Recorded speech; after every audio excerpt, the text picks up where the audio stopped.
Shëndetje. Sot do flasim për lidhjet ndaj folit, parafjalët, përemrat lidhor, ku ndryshojnë dhe çfarë kanë të përbashkët. 1. Lidhjet kanë disa veçori të përbashkëta me ndajfolit, parafjalët dhe përemrat lidhor, por kanë dhe dallime midis tyre. 1. Lidhjet dhe ndajfolit janë pjesë e pandryshueshme, por ndajfolit mund të përdoren si gjymtyr në vete, ndërsa lidhjet nuk përdoren si gjymtyr në vete. Shembull: ku i bleve këtë lule kaq të bukura? Kuja këtë është ndajfolje. Ne do të vim, ku të jesh ti? Kjo kuja këtë është lidhës. Këtu lidhja lidh dy pjesë fjalie. Lidhat njësoj me parafjalët, janë të dyja pjesë të pandryshueshme të ligjëratës dhe janë fjalë lidhëse, por ndryshojnë se parafjalët shprehin vetëm marrëdhënie varësie, ndërsa lidhat shprehin edhe marrëdhënie barazie. Për shembull, nëna dhe vajza. Dheja këtu është lidhës.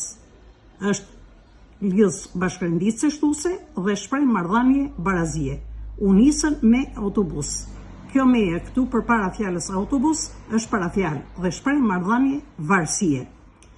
Parafjalët lidhin zakonisht dy pjesë të ndryshme të ligjëratës. Për shembull, 1. Flas me mësuesën. Folje, parafjalë, emër.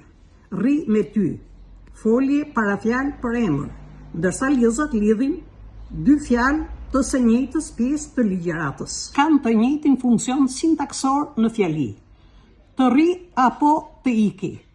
Apo këtu është lidhës. Lidh dy folje. Unë ose motra. Lidhja ose lidh një përemër, një lidhës dhe një emër. Burri me mend. Kemi një emër, një parafjalë dhe një emër.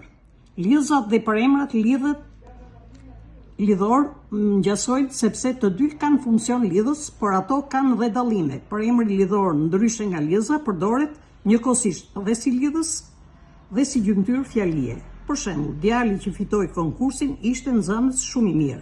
Kjo qëja këtu është përemër lidhor, por shërben për të lidhë edhe dy pjesë fjalie.